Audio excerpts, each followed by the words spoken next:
Right. Good evening, everyone. Welcome to Finding Slavery in New England, History and Memory. This is hosted by Storrs Library and by the Longmeadow Historical Society. It is also supported by a grant from the Longmeadow Cultural Council, a local agency which is supported by the Mass Cultural Council, a state agency. So we are grateful for their support and for that funding to help make this possible. Tonight, we are going to hear from Dr. Ian Delahanty. He's going to be highlighting some scholarly findings on the history of slavery in New England, including some case studies of historical commemoration of slavery and of abolition in the region. Dr. Ian Delahanty is an assistant professor of history at Springfield College. His research and scholarship focus on the American Civil War era and the intertwined stories of slavery, abolition, immigration, all especially focusing on Massachusetts. So thank you, Dr. Ian Delahanty. Thank you for joining us. And why don't you go ahead and get us started?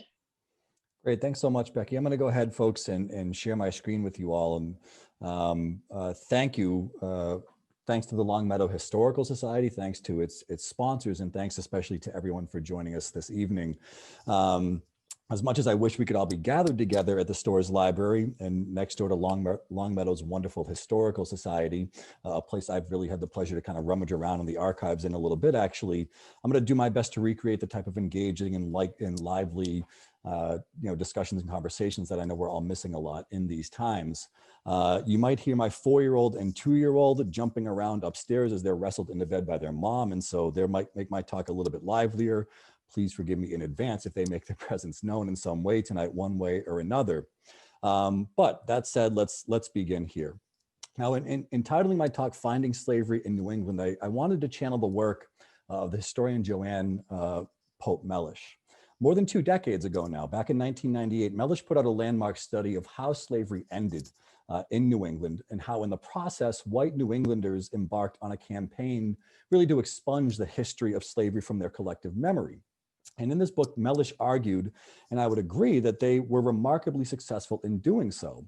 So much so, in fact, that in Mellish's words, by the 20th century, there existed what she described as, quote, a virtual amnesia about slavery in New England.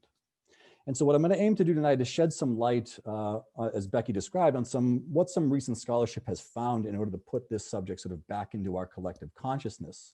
And I've organized my talk around the origins of slavery in New England and its significance to the regional economy and society. And just as much, if not more importantly, I'm going to examine the lived experience of slavery, from the perspectives of enslaved men and women themselves. And my focus will be primarily on the 17th and 18th centuries, with a brief discussion of slavery's end in New England towards the close.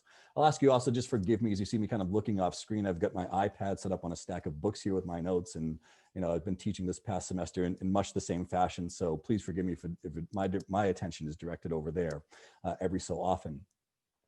Now, I think it's fair to say that over the past few years, Americans have become more conscious of how deeply intertwined slavery is with the origins of the nation and many of its leading institutions. For example, officials and Black activists in Boston in the past few years have been engaged in sort of an on-again, off-again effort to create a memorial outside the building we see in the lower left-hand corner here, Faneuil Hall, in recognition of the use of profits from the slave trade to fund the construction of that iconic building.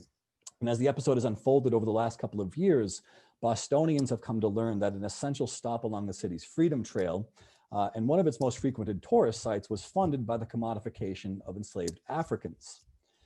In New England, really beyond, across the country, we've seen preeminent institutions of higher learning also reckoning with how the slave trade and slavery played into their origins. Between 2003 and 2007, for instance, Brown University's Steering Committee on Slavery and Justice investigated the school's historical relationship to slavery and the slave trade. And one part of that committee's work was to recommend the creation of this memorial as it came to be, the one you see on the right-hand side here, that recognizes the crucial role that enslaved African and African-American labor, as well as profits from the slave trade, played in Brown's founding. And at a national level, the 2019 publication of the New York Times Magazine's 1619 Project has generated significant and unfortunately oftentimes acrimonious debate over the place of slavery in the nation's origin story. I spent a good part of this last fall semester using the 1619 project to lead first-year college students into an inquiry about the nature of truth in historical narratives.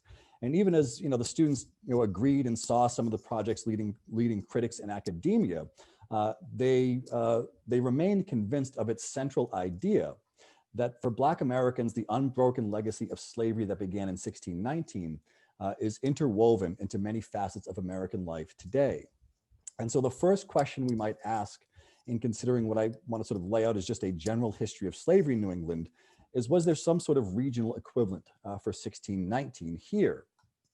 And at first glance, the answer might appear to be a simple one. In 1638, the first enslaved Africans arrived in Massachusetts by way of Providence Island in the Western Caribbean.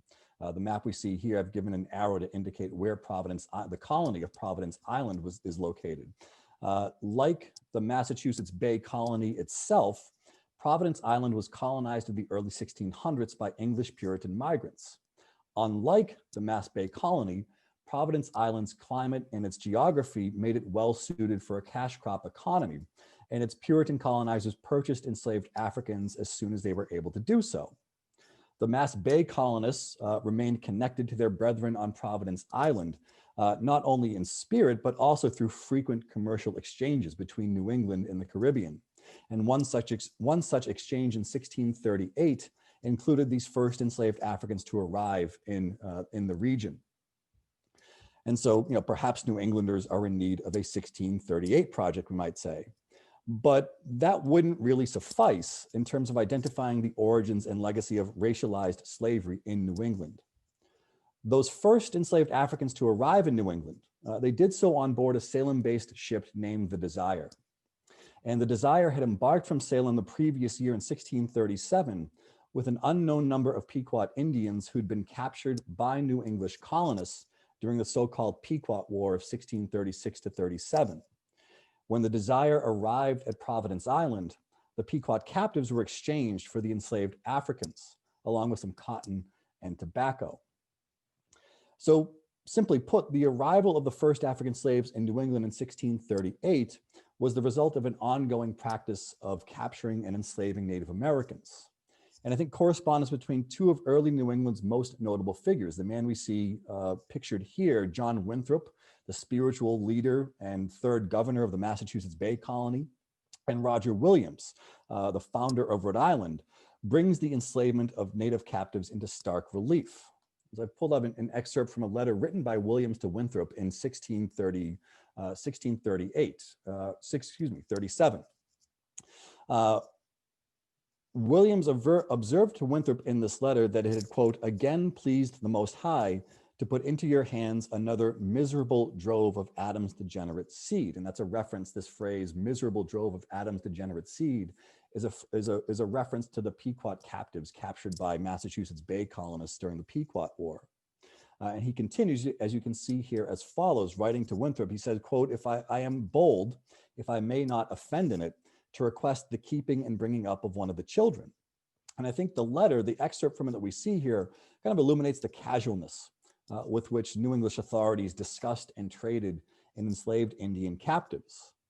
A 1645 letter written by another prominent early New Englander shed some additional light on a really important connection between the wars of colonial conquest that produced such captives and the origins of the African slave trade in the region. And I've included another sort of brief excerpt from this letter here. It's written by a man named Emmanuel Downing, who was the brother-in-law of John Winthrop. And Downing was writing here to Winthrop. And he wrote to urge his kinsmen to make war against the Narragansett Nation of Rhode Island, of what's today Rhode Island. And Downing is pretty blunt here about the underlying reasons for his desire to wage war against the Narragansetts. He conjectures that, quote, if upon a just war the Lord should deliver the Indians into our hands, we might easily have men and women and children enough to exchange for Moors. Moors or blackamoors was a commonly used synonyms for Africans in the 17th and 18th centuries. Now, by this point, English colonizers like Downing and Winthrop had spent at least 15 years scratching out small profits from the rocky soil and the forested landscape of New England. And they recognized that their and future generations' chances of making the New England colonies solvent would increase significantly with an influx of cheap labor. And Downing put it this way, as you can see. He says, "I do not see how we can thrive until we get a stock of slaves sufficient to do all our business, for our children's children will hardly see this great continent filled with people." And so I think for those seeking to uncover the origins of slavery in New England, Downing's letter is instructive in a couple of key respects. It lays out plainly what the historian Wendy Warren describes as the quote unquote deadly symbiosis of colonization and slavery that took shape across the Atlantic Ocean world, no less so in New England than in Brazil or Barbados. Wars of conquest over the Indian peoples of New England led to the enslavement of thousands of native captives. And New England merchants, at times working on behalf of colonial town authorities, would then trade these enslaved Indians to Caribbean planters in exchange for enslaved Africans. And the most brutal and consequential of these wars of conquest was, of course, King Philip's War. The map that we see here just sort of serves to illustrate or highlight how this conflict engulfed southern New England between 1675 and 76. New English colonists faced a pan-Indian uprising that destroyed dozens of colonial towns and garrisons, including the settlement at Springfield, before the colonists ultimately prevailed, thanks in no small part to an alliance that they had brokered with the Mohawk Nation of upstate New York, or present-day upstate New York. Now, by the war's end, New English colonists held thousands of Native Americans in captivity, and colonial authorities distributed them to various towns, allowing white families to claim them as slaves, especially those who were women and children. But they deemed adult male Indian captives too risky to hold in bondage, and this represented an opportunity for New English merchants to act on Emanuel Downing's advice. So ultimately, over 1,000 Indian captives seized by Massachusetts and Rhode Island colonists during King Philip's War were sold out of the colonies in 1675 and 1676. Records show that on a town-by-town basis, local authorities commissioned merchants to sell as many Indian captives as they could into foreign lands. Some of you perhaps are familiar with Castle Island, pictured here in South Boston, a popular spot for a seaside lunch and a stroll around its really well-preserved Civil War era fort. In 1675 to 76, the Civil War era fort, of course, was not there. What was there instead was a much cruder, rudimentary fortress that held hundreds of native warriors in captivity before they were shipped on slaving vessels to various destinations in the Atlantic Ocean world. Most ended up in the English colonies of Jamaica, Bermuda, or Barbados. Some 36 were sold at an English slave trading outpost in Tangiers, and still others were destined for the Azores or Spain. And I think what all this shows is that the origins of slavery in New England are to be found really across the Atlantic world, especially in the Caribbean. New English colonists like Downing, Winthrop, and Williams embraced their roles as parts of a far-flung network of enslavers. Now, it'd be a mistake to see slave trading and enslavement in New England as strictly coastal affairs, even in this early period. And we need look no further than the Pinchon family of the founders of Springfield and many other towns, of course, throughout the Connecticut River Valley, to see that the hinterlands of New England were connected to the Atlantic world of slave trading. Between 1636 and around 1700, Springfield grew under its founder, William Pinchon, and then in succession, his son, John, from a remote fur trading post to really a hub for all economic activity in the valley. Most of this growth really occurred under the son, John, after the father, William, returned to England in 1652. And from that year until his death in 1703, John managed the family's ever-expanding economic operations in the valley. And so this meant pork, wheat, barley, other crops and livestock from more than half a dozen communities. Many of them that you see starred here that John Pinchon had a role in founding. These flowed into the Pinchon's General Store in Springfield. And increasingly, rather than selling these foodstuffs to Hartford or to Boston, John elected to ship them to the Caribbean, particularly Barbados, Jamaica, and the Leeward Islands. And in exchange, he received rum, molasses, and sugar, and established a near monopoly on the sale of these slave-produced Caribbean goods in the valley. In the 1680s, John even invested in a sugar plantation on the island of Antigua. Antigua on the map on the right-hand side here is the small island with the arrow pointing at it. With the unlikely name, the Cabbage Tree Plantation, John Pinchons' plantation seemed destined to fail, and it did. But while it was up and running, John and his investors funded the purchase of dozens of enslaved Africans to labor on the plantation. And when the plantation went belly up, its assets were distributed not by a magistrate on Antigua, but by a debtor's court in Hartford. And included in that settlement were 4 enslaved African children, a girl named Combo and 3 boys named Mingo, Dick, and Jack. All 4 were awarded to one of Pinchon's co-investors, a kinsman from Hartford named Richard Lord. Additionally, even after John abandoned the Cabbage Tree Plantation, he still directed the bulk of his trade to the Caribbean, and he continued to profit from the slave-grown goods that he had received in exchange for New England-raised crops and livestock. Following again in his father's footsteps, John purchased 5 enslaved Africans who came to live and labor under his oversight. And I think that seeing William and John Pinchon as enslavers who tapped into an English imperial network of slave trading in the mid to late 17th century really helps to sort of bring into focus the place of slavery in New England's origin story. But what about the experiences of enslaved people themselves? Some historians have argued not only that early colonial New England should be understood as part of an enslaving empire, as I've kind of described it here, but also that New England slavery itself resembled more familiar patterns of enslavement in colonies like Virginia, South Carolina, Barbados, or Jamaica. And now I'm kind of hesitant to kind of push this point too far. And I think the story of one of the 5 Africans purchased by John Pinchon after 1680 will help to illustrate why. In that year, John acquired an enslaved African man named Rocco. The next year in 1681, Rocco married a woman named Sue, who was also enslaved by John Pinchon. 4 years later, Rocco, we know in the records, is listed as owning 60 acres of land in Springfield.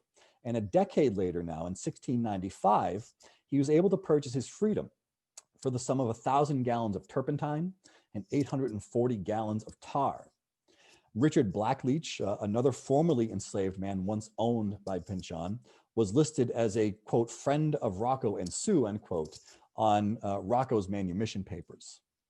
And brief as that might be, this biography, I think, helps to clarify some important distinctions between the experience of slavery in New England and other English colonies.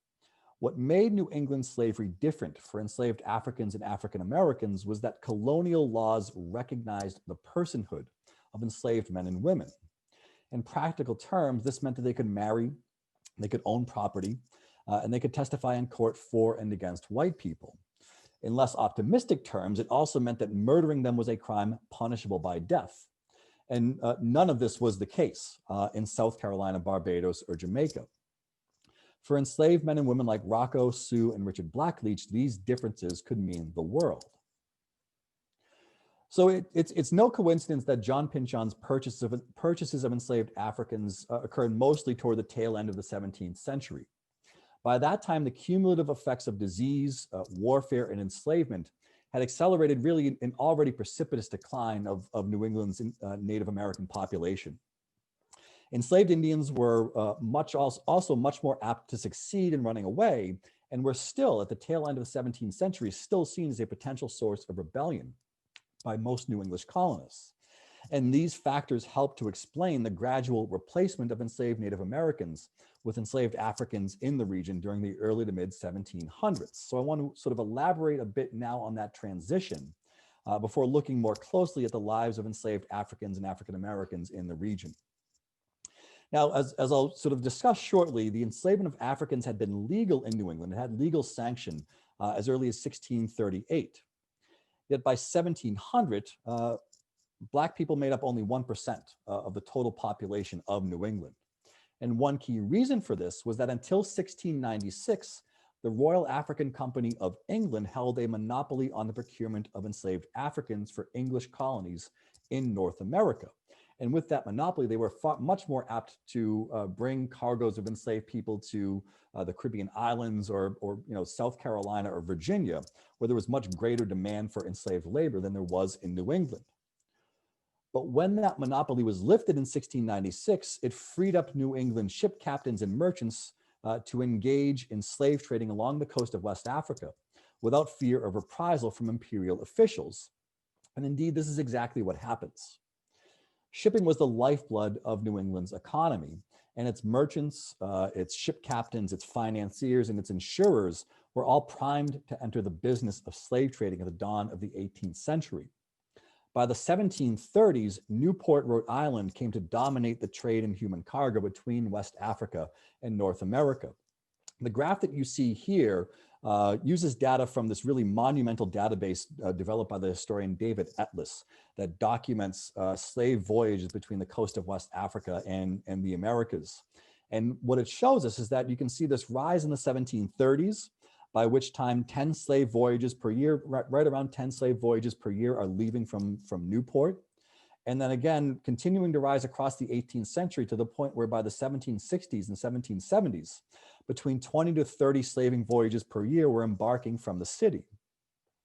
All told, Newport vessels carried some 110,000 enslaved Africans to North America.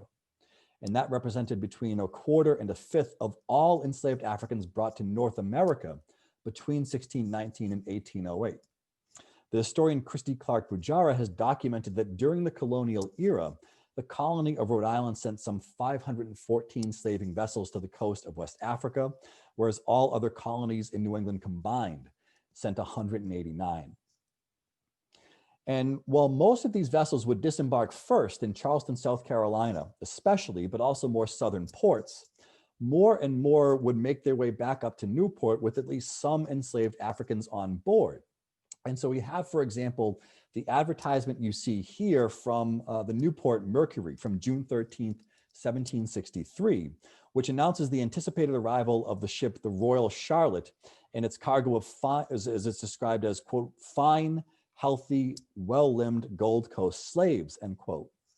Now, typically, the people trafficked on these vessels, like the Royal Charlotte, that made it to New England were likely to be younger and also more likely to be infirmed than those sold in cash crop producing colonies, where enslavers desired the strongest and the most productive workers they could find.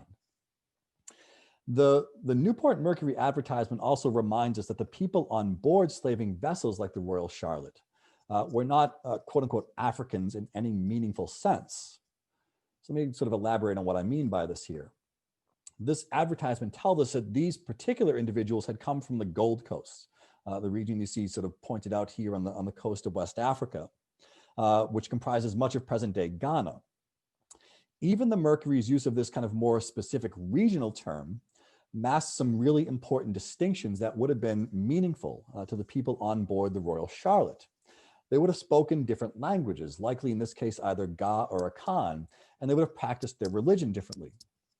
Captives from Akan captives, for instance, believed that a spiritually complete death required full mortuary rites. And here we must sort of pause and remember that around 15% of all enslaved Africans perished during the Middle Passage. Their bodies would then have been unceremoniously thrown overboard by the ship's crews. And so Akan captives on board ships like the Royal Charlotte, who had seen their fellow captives' deaths, dealt not only with the loss of life itself, but also with their own collective inability to respond to that loss of life in a spiritually meaningful way.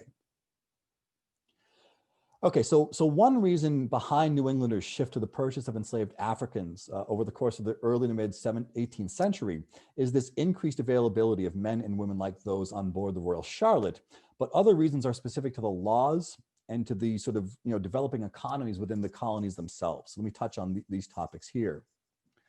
The enslavement of Africans had long-standing legal sanction in the region before it was really widely practiced.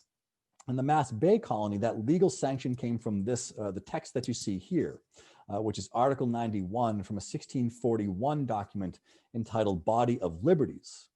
The Body of Liberties was the first legal code written in New England. It's written by the Massachusetts General Court. And importantly, Article 91, as you see, applies to the liberties of foreigners and strangers. meaning that it would not have applied to Puritan colonists themselves. Now, at first, if you read the first couple of clauses, it seems to outlaw various forms of enslavement, being, as you can see here, bond slavery, villanage, or captivity. But as one historian has wryly observed about the following clause, the word unless has seldom carried more baggage, because as we can see, it goes on to spell out these sort of exceptions from those first couple of clauses. So one classification of people that were exempted from the ban on enslavement were captives of war. And this is, of course, an unmistakable reference to the hundreds of Indian captives who were then in 1641 already bound in New England households after the Pequot War. Other classes exempted included quote unquote strangers who quote willingly sell themselves or are sold to us. And here, of course, is an unmistakable reference to the unknown number of enslaved Africans who by 1641 had already been purchased by New English colonists, like those that came on board the ship Desire. So one really important effect of Article 91 is that it racialized slavery in New England. Puritan colonists were not, by definition, in some sense, foreigners or strangers. And so again, the acceptable conditions on which one could be enslaved, as described here, simply did not apply to them. As we've seen, New Englanders knew full well by this point who they meant when they talked about captives of war. And the only other quote unquote strangers we know to have been present in the region in 1641 were this small number of enslaved Africans. In the mid-1600s, similar laws that reserved enslavement only for Indians or African people were passed in Connecticut as well as Rhode Island. And these positive legal endorsements of slavery are really important because by the 1600s, English common law assumed the freedom of all under its jurisdiction. So any violation of that freedom therefore needed to be encoded in law, which is precisely what these colonists in Massachusetts, Connecticut, and Rhode Island are doing. Additionally, even though enslaved Africans were in relatively short supply to New Englanders in the mid-1600s, these laws established a type of equivalency between enslaved Indians and enslaved Africans. And so once the enslavement of Native American peoples became increasingly impractical, and once a more dependable supply of enslaved Africans became available, the law was already in place for New Englanders to act on it. So throughout the 1600s, to sort of give the kind of bigger sense, the broader sort of demographic sense here a bit, enslaved Indians outnumbered enslaved Africans in New England by a good margin for the most part. In 1700, Africans and African Americans, commonly sort of lumped together in official records as quote unquote Negroes, numbered less than 1,000 and made up about 1% of New England's total population. But with New England ships now able to take part in the transatlantic African slave trade, and with African slavery, of course, now having legal sanction in the region, things soon began to change. And this is what is sort of borne out in the numbers that I've included here. By 1715, the first general census of New England's population, there's 4,150 Black inhabitants, who now comprise about 2.5% of the total population. 3.5 decades later, the total number has risen to 11,000, or a statistical peak of about 3% of the total population of New England. And on the eve of the American Revolution, the enslaved Black population peaked in the colonial era at around 16,000, even as Africans and African Americans as a share of the total population had dropped back down to about 2%. Now, these kind of big kind of total aggregate statistics can also mislead us a bit. And that's because Africans and African Americans in the region were, in the words of one historian, a quote, clustered minority, end quote. And this, this clustering of enslaved Africans and African Americans in the region can be explained with reference to where labor was needed, what type of labor was needed, and who could afford to pay for it. And so let me sort of walk us through this a bit. In colonial New England, labor was always in greatest demand in major ports like Boston and Newport, as well as lesser ports like Bristol, Rhode Island, New London, Connecticut, or Portsmouth, New Hampshire. And in these urban port settings, especially Boston and Newport, enslaved laborers could be found in households performing sort of domestic service tasks, artisanal workshops, larger, more sort of industrial manufacturing operations, and most especially around the docks. By 1750, Boston was home to 1 out of every 10 enslaved Black people in New England. And about 1 out of every 4 Boston households included at least one enslaved person. In that same year, again in 1750, enslaved Black people made up 25%, fully 1/4 of Newport's total population, and 1 out of every 3 households in Newport included an enslaved person. In every colonial New England port, the labor and the comings and goings of enslaved Black men and women were highly visible parts of everyday life. Now, as our earlier focus on the Pinchon family sort of helps to illustrate, a second cluster of enslaved populations, developed along the Connecticut River Valley. Like in port cities, enslaved labor in the valley contributed to virtually every economic sector. But even more so than I think in urban settings, the growing enslaved population in the valley facilitated important changes in domestic household economies and divisions of labor. And here I'm drawing especially from the work of the historian Marla Miller, who I believe is with us tonight. And I'm going to give my thanks to her for her really important scholarship in this area. And already deflect any questions about this over to her because she is much more expert here than I am. And I think we need sort of to look no more further than the leaders of the communities along the Connecticut River Valley to sort of grasp the importance of slavery to the domestic household economy and how it's sort of evolving over the course of the 18th century. Throughout New England, ministers were among the most likely of New English colonists to acquire enslaved Africans or African Americans, and that pattern certainly held true in Western Massachusetts, where ministers in Springfield, Brimfield, Westfield, Deerfield, West Springfield, Wilbraham, Northampton, Hadley, and Suffield are all recorded as enslavers. And of course, many of you who, like me, who have benefited from Elizabeth Hoff's research and writing for the Longmeadow Historical Society will of course know that the Reverend Stephen Williams of Longmeadow claimed as property at least 9 enslaved men and women during his tenure. In my research for this talk, I discovered that in 1728, the Reverend Ebenezer Parkman of Westborough, the town in which I live, purchased an enslaved African boy who was recently arrived in Boston via the Caribbean island of Nevis. The boy was named Marrow, and he accompanied the Reverend Parkman on his travels throughout Worcester County. In his diary, Parkman noted that Marrow's unfamiliarity with his assigned tasks forced the Reverend to take precious time away from his spiritual obligations and sort of professional duties, so to speak, in order to train and at times to work alongside the boy. And when Marrow died only 6 months after he arrived in Westborough, Parkman lamented his passing in his diary. Now, it's tempting to think that the Reverend Parkman's lamentation for Marrow stemmed from some type of sort of uniquely New English concern for the souls of Black people. And never for a moment should we doubt the sincere religious convictions of colonists, especially those like Ebenezer Parkman. At the same time, we also just can't ignore the fact that their purchase and exploitation of the labor of enslaved men and women allowed them to spend less time on mundane pursuits like repairing fences, slaughtering pigs, or shoeing horses. For it wasn't just ministers in the valley who joined the ranks of enslavers in New England in the 1700s. By 1774, not only half of all ministers in Connecticut, but also half of all lawyers and public officials, as well as a third of all doctors, were enslavers in the colony. And these, of course, are all professions that required significant time away from home. And I think the key point to sort of emphasize here is that this sort of quasi-professional class that's taking shape in the valley, and in other parts of New England too, was only really able to become such by procuring enslaved workers to replace their lost labor within the domestic household economy. And of course, that's to say nothing of the hundreds of farmers in the valley whose command of enslaved Black labor allowed them to expand their acreage or to add new crops or livestock to their operations in order to gain a foothold in what was increasingly becoming a very competitive sort of market-based economy in the 18th century.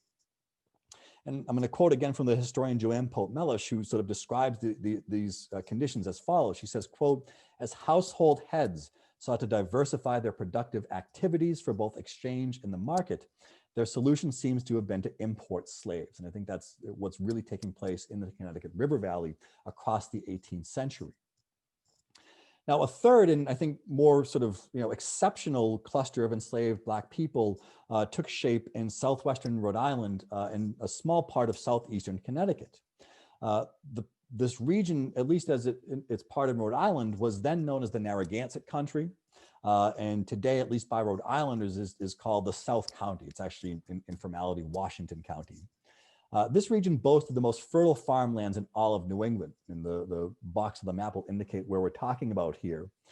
Coupled with its proximity, as you can see, to ports like Newport especially, but also New London and Bristol, New London, Connecticut, Bristol, Rhode Island. The exceptional climate and geography of the region enabled farmers here to raise huge numbers of horses and cattle for dairy, meat, and export. And one colonist in the South County named Robert Hazard was producing by the mid-1700s more than 13,000 pounds of cheese annually on his farm.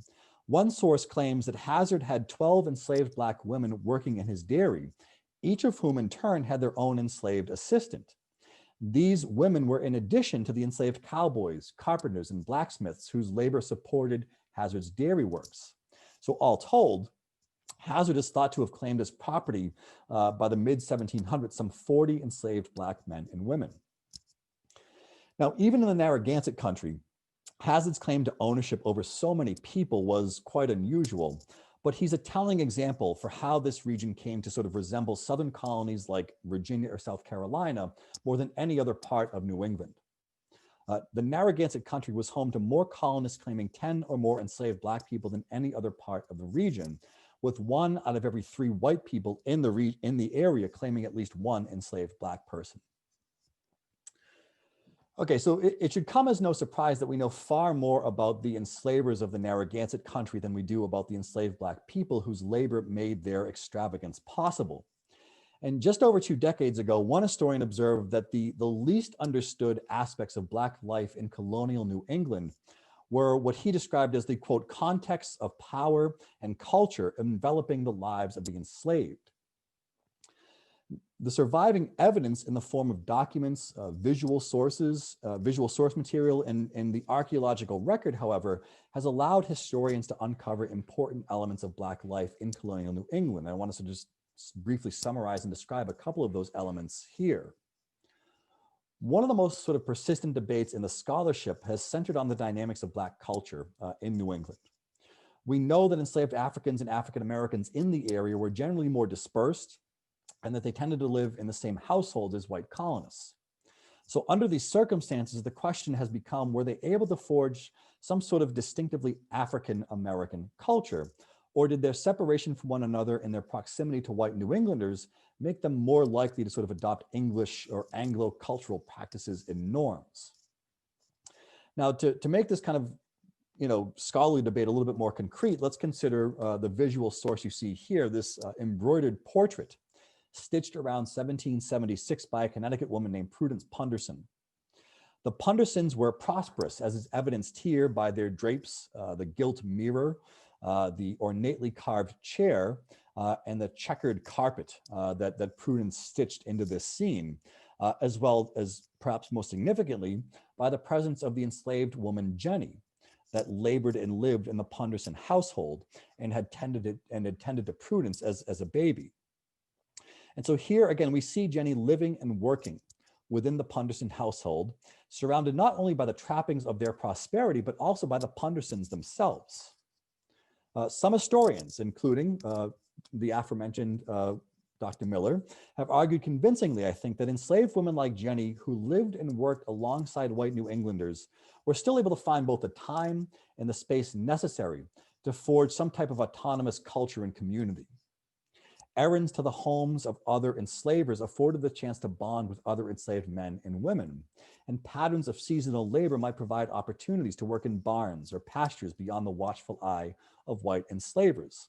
And as Marla's book Entangled Lives shows, there's archaeological evidence to show that Black New Englanders kept alive certain West African cultural traditions. Some designed sort of intricately patterned cosmograms that were thought to give them control over spiritual forces. Others gathered what were called minkisi, and these were small charms believed to provide shelter for protective spirits. And just sort of by the description of those material goods, you can understand the deep meaning that they might have for an enslaved Black person. Now, the strongest indication that some type of autonomous Black culture took shape in New England is the documented record of public rituals that were organized for and by enslaved Black men and women. Funerals are included among these rituals, but perhaps most notable of them was the celebration commonly known as Negro Election Day, which you see sort of illustrated here in what is a rather problematic illustration that I could talk a little bit more about in the Q&A if we'd like. It comes from the late 1800s. It's meant to portray a scene that took place decades earlier. This festivity was in actuality a week-long affair around the actual date of elections in New England, which in Massachusetts would take place on the last Wednesday each May. While white New Englanders also gathered for ceremonies and festivities around Election Day, Black New Englanders marked this occasion in their own way. Dressed in their finest clothes, oftentimes these would have been lent to them by white enslavers for the occasion, they elected Black kings or governors within their communities. And during the 1700s, this practice spread from urban centers like Boston, Newport, and Hartford out to the New England countryside. Now, at first glance, we might see the celebration of Negro Election Day as sort of evidence of Black New Englanders' assimilation into white New English culture. Even if partially in jest, they seem to be sort of mimicking a profoundly significant element of New English life, but that's only partially true.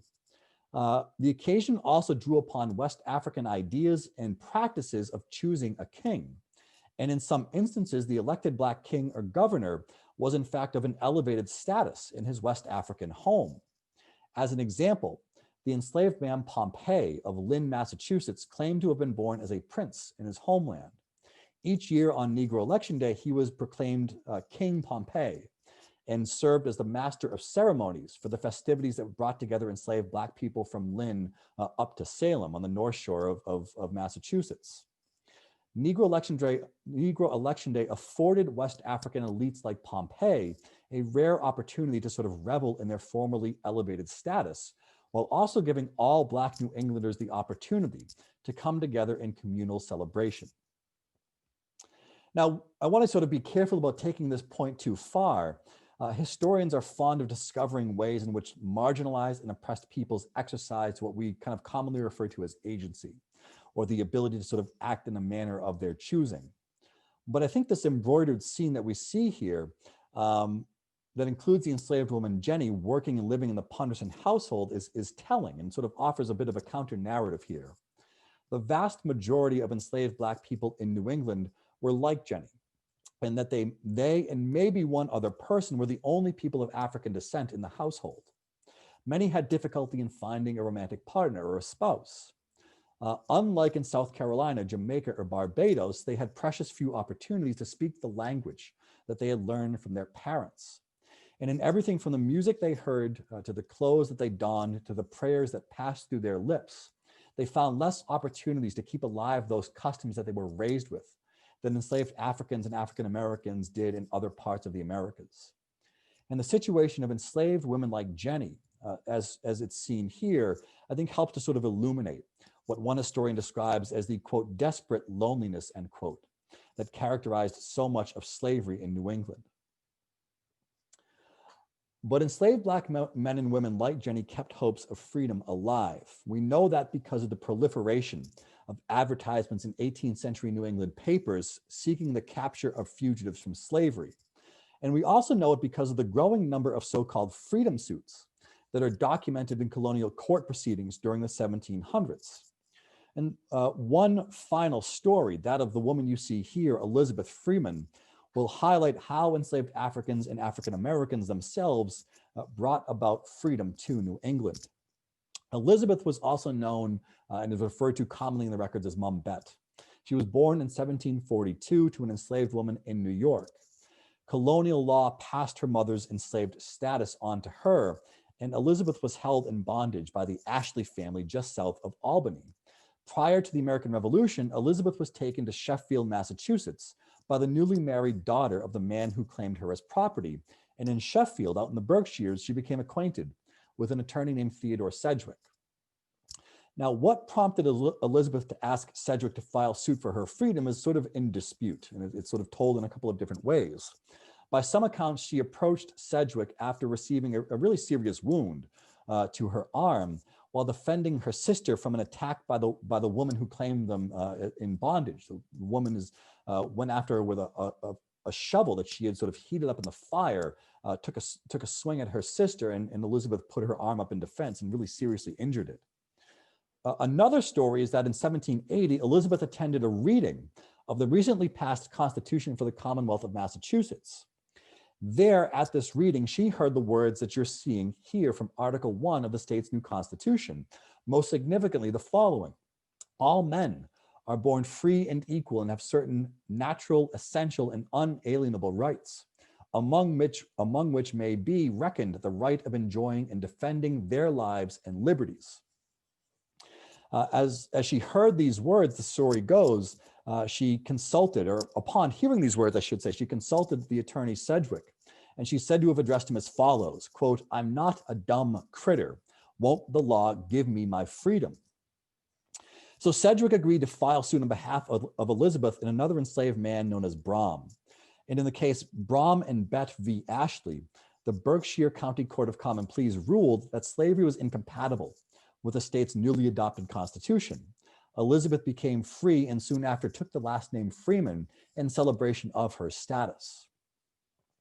Now, to close, it's important to sort of observe the limitations of Freeman's case. The ruling came from a local court, and it would be 2 more years before the Massachusetts Supreme Judicial Court cited it as precedent in a ruling that abolished slavery across the Commonwealth. Additionally, Freeman was actually one of 7 Black women to have sued successfully for their freedom in a so-called freedom suit between 1716 and 1783.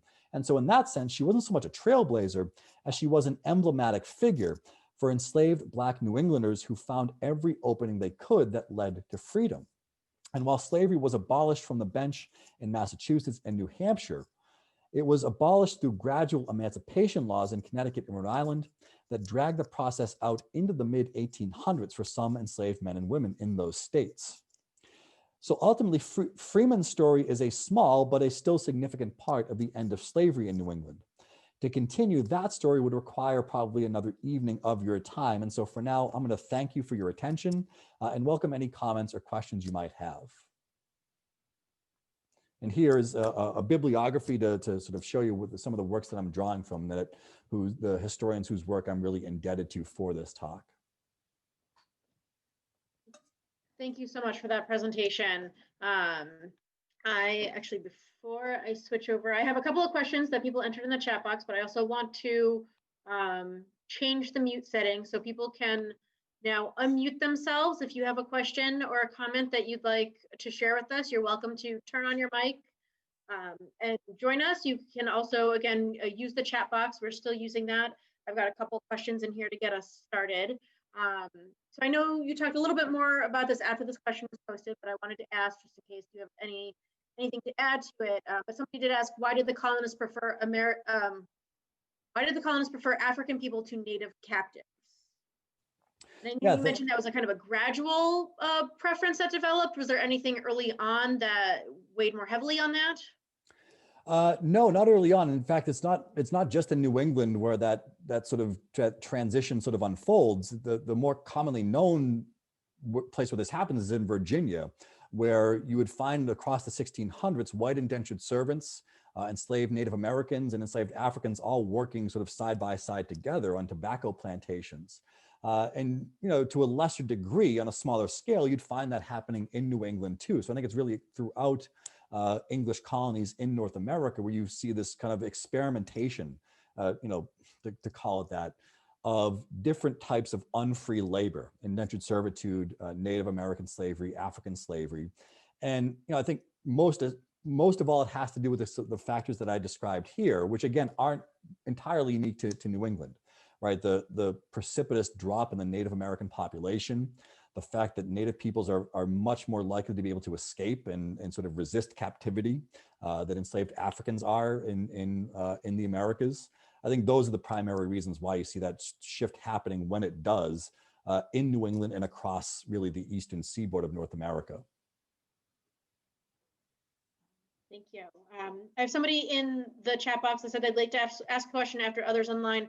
I'm not sure if you mean after the ones that I have, if you want to turn your mic on. If you wanted to use the chat box, go ahead and enter it. I have just one other question that was submitted early during the presentation. And it says that Azores has close ties to Massachusetts. Are you able to speak further about that relationship and how it connects to slavery? I can speak a little to it. I won't go too far. It's a topic that's not really sort of in my area of expertise. Grew up in southeastern Massachusetts in a community that included a lot of second or third generation Azorians, and the ties go really back in some ways to the 1600s, where you have people from the Azores coming to working in the whaling industry, especially in Gloucester. In terms of the particular sort of connection between Massachusetts or New England generally, and the sending of native captives to the Azores as slaves, I don't know much beyond sort of what it sort of highlighted here, and I don't know that there's too much sort of a presence or sort of known identity among Azorians today to sort of reflect that history. Whereas there is in other parts of the Americas, especially, right? There's an awareness among people in Bermuda, Barbados, especially, of the presence of Algonquian peoples in their history in a way that I just can't speak directly to how much that's sort of a part of the Azores today, of their kind of culture, if you will. Person in the chat box who wanted to ask a question, if you wanted to turn your mic, you're welcome to do so and go ahead and ask. Certainly. I was curious if I could ask a little bit about sort of what you see as the direction of recent scholarship. Obviously, there are quite a few books in this bibliography which are very recent. I've had the privilege of reading Our Beloved Kin, but the others I'm less familiar with, especially in terms of, I guess, the intersection of African and Native studies, which seems to be sort of something of a direction, and as well where you would sort of locate histories of the Connecticut River Valley. Obviously, the five colleges put a lot of emphasis, as in Northampton and Amherst, but looking toward Greater Springfield, looking toward south in the valley. I guess sort of in time and space, where do you see scholarship moving? It's a good question. You're making me feel like I'm back from my doctoral exams a few years ago. I think the primary direction that it's moved in is to well, one way is to look at the sort of the role of enslavement in the regional economy. I think that's been a really important sort of focus, looking at not just the lives of enslaved people themselves, but the ways in which slavery, both sort of on the ground in New England, but also as it sort of unfolds across the Atlantic Ocean world, shapes sort of the New England colonies and in early New English states' histories and their sort of economic trajectory. I think would be sort of one important area that I sort of alluded to a little bit there. In terms of the question about the Connecticut River Valley, I'd urge you all to read Marla Miller's work and the wonderful book she's written about Hadley and Tangled Lives that you see here. I can't speak too directly to sort of any recent trends and like specifically looking at that, that particular region. The stuff on the Pinchon family that I found, I don't think is really, it was highlighted, way back in like the early 1980s. And one of the books that you see here, it's Stephen Innes's book, Labor in a New Land. If you're looking for a really, really deep history of 17th century, not just Springfield, the title's a little bit misleading, but really sort of the Connecticut River Valley in Massachusetts more generally, start there with Stephen Innes's work, Labor in a New Land. This is sort of back at a time in scholarship where there was this really sort of very hyper-local kind of focus. And I think the histories now are becoming much more about kind of an entanglement, right? Ways in which even, someone like John Pinchon storing barley and pork and these other New England grown crops in his storehouse in Springfield is still very much a part of this sort of broad Atlantic sort of imperial network of enslavement and slave trading. So I don't know if that fully answers your question. It's a really good one. And I'm happy to follow up if I can in any way. Thank you very much. We have another question in the chat. It says, I knew why Native captives were not favored as enslaved labor, but I did wonder what might have interested slavers in exchanging African Americans for native-born captives.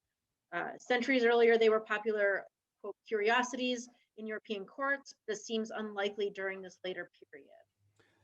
Yeah, thank you for the question, Sharon. It's a good one. And I think a lot of it has to, at least in New England, it has to do with timing, right? The fact that the Mass Bay colony is established in 1630 is really quite late. I mean, we're talking now almost a century and a half after the first Spanish sort of entry into the Caribbean, and the development of other Spanish, Portuguese, French, Dutch colonies that used enslaved African labor as part of a much longer term sort of history of sort of experimenting with different types of unfree labor that I mentioned earlier. By the early 1600s, it's the Puritans, migrants who come to Boston, yeah.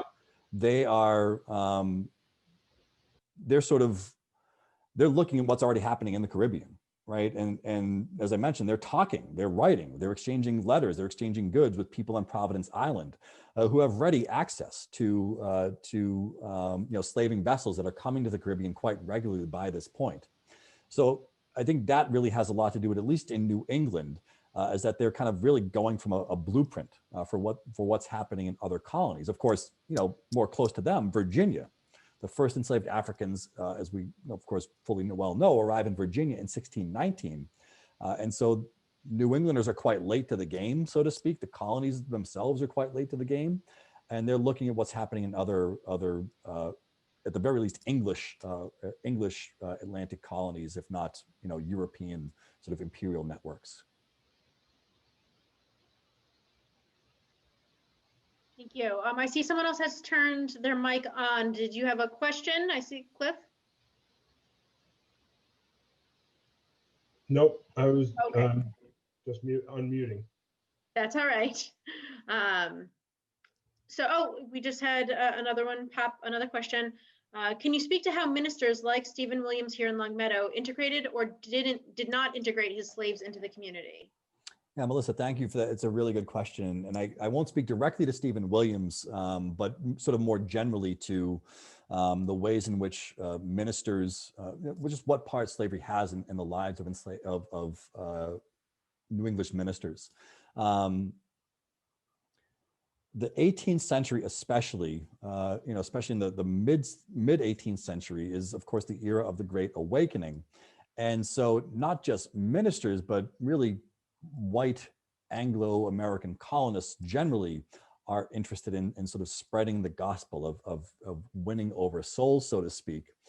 In that context, they're not just trying to sort of Christianize enslaved Africans, they're also doing the same for enslaved and Native Americans, for Native American free communities that still very much are present in New England at the time. And so, if you look at the records of, who's joined the churches, right? You'll find both free Africans and African Americans, as well as enslaved Africans and African Americans. In Salem, Massachusetts, for instance, in a couple of decades between like the 1710s and 30s, the ministers baptized 10 enslaved Africans in Salem as Christians. And so there is certainly no hesitancy in doing so. Cotton Mather, maybe the most well-known New England minister, is gifted an enslaved man named Onesimus by the community, by his congregation.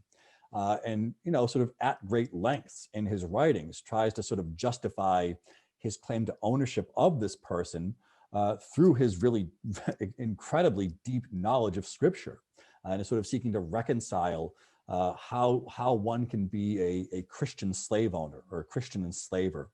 And Mather, probably more than anyone else, would be the person to look to understand how that happens, is sort of an intellectual and sort of religious project in New England. So I think Williams, the Reverend Ebenezer Parkman that I mentioned from Westborough, they see themselves, certainly, right, they see themselves as bringing in souls, right? There's no question about that. I do think it's really important just to highlight, as I tried to emphasize in the talk, though, that they are also drawing upon these people's labor. They are not simply sort of, this isn't simply an evangelizing project that they're embarked on. They are, in a really important sense, professionals in their communities.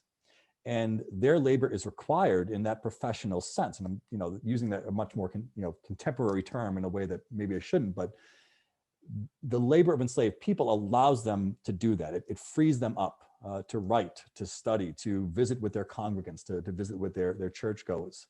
And I think it's important not to lose sight of how they, just as much as a farmer, a cooper, a blacksmith, or whatever, what have you, are making use of enslaved labor in their sort of day-to-day lives and within their households especially. Thank you. I don't have any other questions in the chat box. I do see that Marla has unmuted herself, so I don't know if Marla has anything she wanted to chip in. Yeah, I love that last point that you just made about ministerial families. Oh, and I want to say thank you for all the kind words about the book project in your talk. And thank you for this talk. I learned a ton. But so often I feel like people talk about enslavement and ministerial families as ceremonial or symbolic, like there's something about their status that requires it, but that it isn't necessarily the workload. So I really appreciate the way you're framing this as being essential to allowing them to kind of live the life of the mind that they're supposed to live. So I just wanted to second that, and also say your comments about loneliness also really resonated for me. One of the things that I found in the Porter Phelps Huntington house was the family looking for women to come in and replace domestic servants, and they're riding around and they're saying, like, do you know anybody who could come here and work? And a white woman would be fine, but a black woman would be better. And I think that is because they feel like white women will mingle with the hired men, but because of the prescription against interracial unions, if they have black women in the kitchen, they're not going to have a problem with white hired men. So I really appreciated your thoughts about loneliness. And I wonder if you could elaborate on, how could we ever think about the emotional lives, and what kind of sources are we maybe overlooking that could help us think about that? It's a great question, and thank you for it. And so, my primary area of focus is the 19th century and Civil War studies. And there's a lot of work done recently on, slavery generally, but especially the sort of aftermath of slavery and the sort of, what's becoming known as sort of the quote unquote dark history of emancipation, the sort of too long overlooked sort of tragicness of how that process unfolds in the lives of enslaved people themselves. There's one historian, it's killing me that I can't remember her name, but she talks about the sort of the interiorities of people. And when I first sort of encountered that term, I said, what's an interiority? I don't grasp this, but as I thought more about it and read her work, she's reading into the sources that are available to us. She advocates actually using, she's strongly advocated using literary sources, literature, I should say, and sort of abandoning the sort of traditional documented sort of primary source kind of methods that we sort of cling to in history, which is something that I find really, intriguing. I think like you could, look at Phyllis Wheatley as sort of example A here. I always hesitate to bring in Phyllis Wheatley because she's so exceptional in so many ways, right? But talk about someone whose emotions are sort of on the page. Of course, that's, and again, it's not a great example because Phyllis Wheatley is Phyllis Wheatley, and there are very few others, if any, like her. But it's reading into white enslavers' diaries, and I think some of the works that you see here, I'm trying to pull out a couple that do a really good job doing this. So one, this is a tangent. William Pearson's book, Black Yankees, it's a little bit of an older one, but Pearson uses these kind of 19th century sort of antiquarian town histories that I'm sure you're probably familiar with, Marla, and a lot of other folks might be familiar with, which are wonderfully rich. They just provide these great stories and sort of full descriptions of people. They're also really problematic because, the historians have documented the ways in which they are, sort of invented a lot of the stories. And Pearson makes a lot of use of them in a way that other historians, Joanne Pope Mellish especially, sort of said explicitly that she would not. And so I wonder if there's, this is purely kind of conjecture, but I wonder if there is a way to sort of go back to those, to sort of read into them in different ways, to use that, to look at them with different source materials. So much of what we have now is digitized in a way that it wasn't in the 80s and 90s when that discussion was being had. And I do wonder if there's a way to sort of synthesize that sort of, controversial type of source and to match it with just simply the greater availability of the documentary record that already has long existed, but is just more easily available now. So really long response to a good question, but it's an important one. I do have another question in the chat box, but I also want to say first that we have several people who are saying thank you. This was very fascinating, very interesting, excellent presentation. One person said that it's rare to have a program that takes our valley as central, and it's rare to have this history uncovered. So thank you. Person also asked for if we could have a follow-up. If you don't mind, just maybe putting into the chat if you mean a follow-up expanding on this specific topic, on a time period, or just slavery in general. We'd be happy to talk about additional programming, and I'm always happy to hear from our patrons. But another question that had been in the chat box was, what's known about the way slaves were treated compared to treatment in the South? And I'm going to guess that they mean up here in New England compared to the South. Yeah. Thanks, Ellen, for that question. I think the differences in law here are really, really important because they sort of translate into differences in sort of lived experience. As I mentioned, New English law, in a way that is completely absent in Virginia, South Carolina, the Carolinas, Georgia, it recognizes the personhood of enslaved people. And again, that means they can marry, they can testify in court, either for or against a white person. They can own property. All of these things are explicitly sort of written out of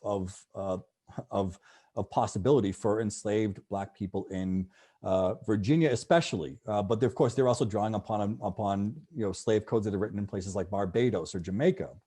And so, what makes New England different? This is probably something that some of the historians, like Jared Hardesti's work that you see here, would probably disagree with me on this. Some historians have wanted to argue that slavery is more similar as it is experienced by Black New Englanders than to slavery in Virginia or South Carolina or Barbados than it is dissimilar. I just disagree. I think that the story of, again, someone like Rocco, the enslaved man that was claimed by John Pinchon, that's not possible in Virginia by 1680. And it had been. It actually had been possible in all the way up through the mid 1600s for Africans in Virginia to become free, to buy property, to marry. And then that is taken away. Legal codes are developed, slave codes are developed to take those freedoms away from enslaved Africans there. And I think that is something that is just wholly, that makes a world of difference in terms of just how people are able to sort of go through life. Now, on the flip side of this, as I mentioned, and as Marla sort of highlighted, this idea of loneliness doesn't necessarily pertain to treatment so much as it does to the social conditions of enslavement in New England, which are, again, much more scattered, dispersed. You're living in the household of a white enslaver. You're living maybe alongside another person of African descent, but in many cases you're not.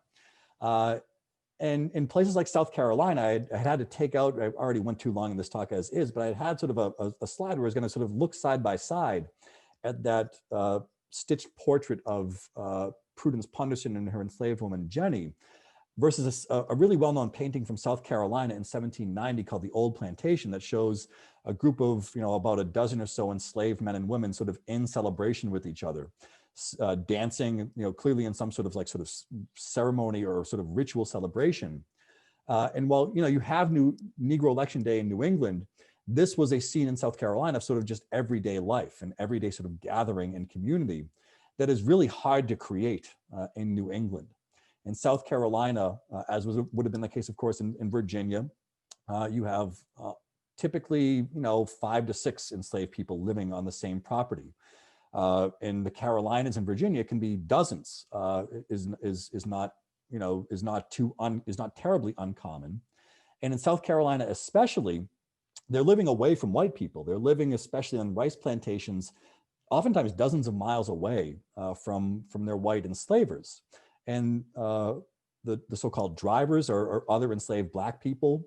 And so there's a much greater deal of autonomy in the lives of enslaved South Carolinians, far, far more so than there would be for enslaved New Englanders. And I think that's a really, again, it doesn't necessarily pertain to treatment, but it does sort of have tangible consequences just for how one is able to live one's life as part of a community, as opposed to sort of in this type of sort of isolatory status.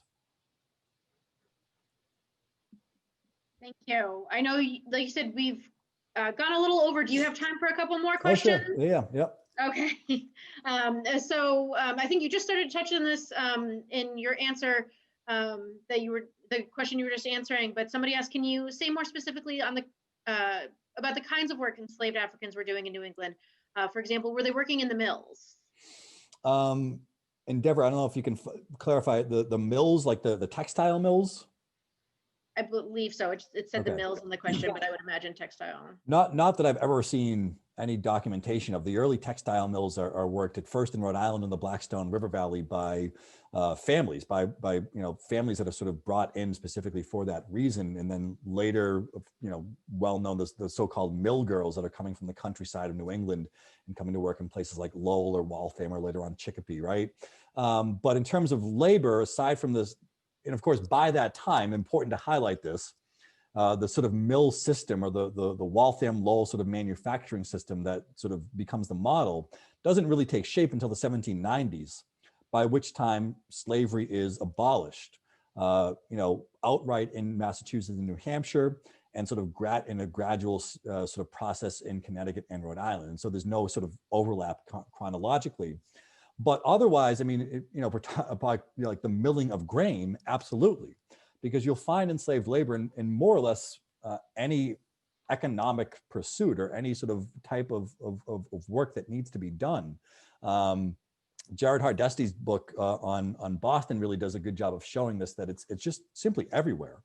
It's within the household. It's the cooking and preparation of food, the serving of it, the washing of clothes. You see in Prudence Punderson tending to children.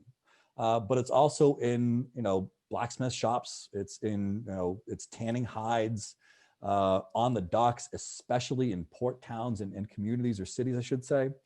So it'd be hard to find a place, depending upon where you were, because it's sort of enslavement is not everywhere. It's sort of taking place most, especially in these sort of clustered areas, but where it's present, it is in sort of every part of economic life and of work. All right. Another question about ministers. If they saw themselves as bringing their slaves to Christianity, does that imply they would educate them so they could read the Bible, participate in services, etc.? Yeah, and so there is a growing number of enslaved, literate Africans and African Americans in the 18th century. I mean, Phyllis Wheatley is again probably most famous among those.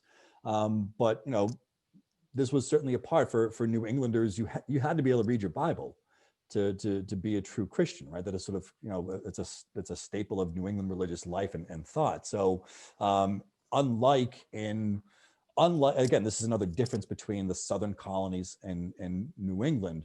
There's no ban on literacy for enslaved men and women. It's not to say it was sort of universally encouraged or taught, but it is to say that for those enslavers who would have been concerned for the souls of those people they claimed as property, they wouldn't have had any sort of hesitancy in teaching them literacy. All right. We have someone presented a quote, and I don't have a citation for it, but that on Wheatley's exceptionalism, something that Alice Walker wrote, which I'm just going to share with everyone just for a grain of thought. And so our mothers and grandmothers have, more often than not anonymously, handed on the creative spark, the seed of the flower they themselves never hoped to see, or like a sealed letter they could not plainly read. Perhaps Phyllis Wheatley's mother was also an artist. Perhaps in more than Phyllis Wheatley's biological life is her mother's signature made clear. And somebody had posted in the chat box, I just wanted to read that allowed to share everybody, since we've touched Yeah. on Phyllis Wheatley several times in the Yeah. Q&A. But I don't have any other questions, so I think this is a good place to come to a close. Ian, thank you so much for this presentation. This was really quite wonderful. We appreciate you taking the time and sharing all of your research, your sources, and answering all of our questions. Lots of positive feedback in the chat section as well. Wonderful, thank you, terrific presentation.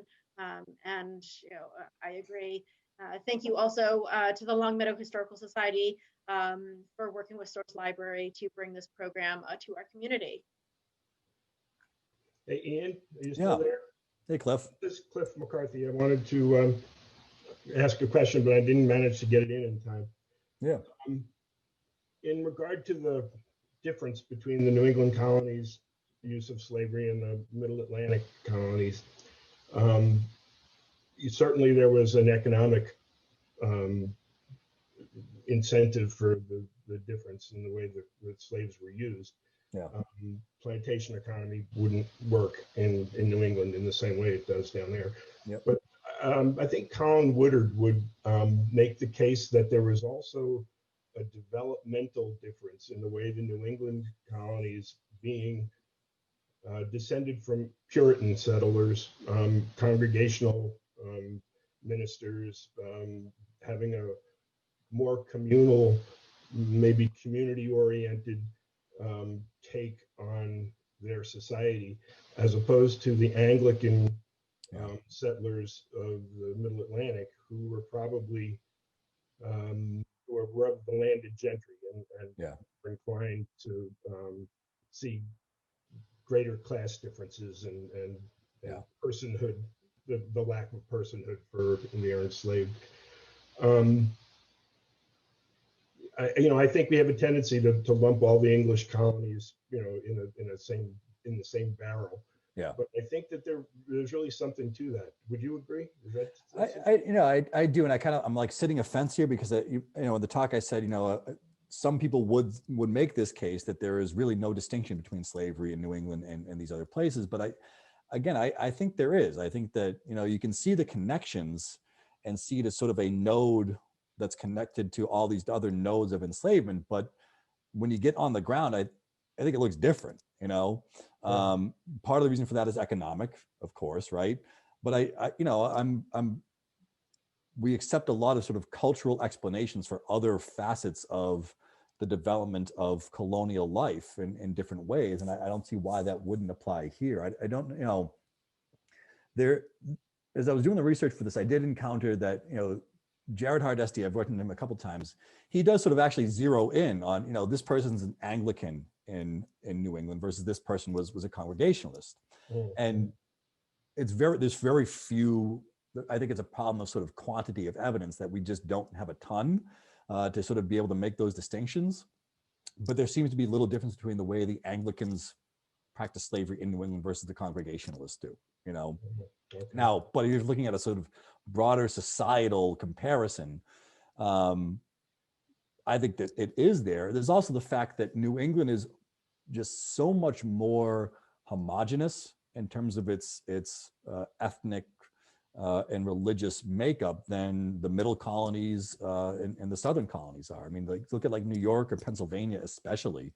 You've got a gaggle of different, denominations there and different nationalities and different languages, right? And those cultural differences come to bear when laws are written and how they're interpreted and just sort of what practices of everyday life are like. So, I mean, long way of saying I do agree, even as I've kind of accepted the other general argument that the sort of recent scholarship has made, that we should still see New England as sort of part of that network, right?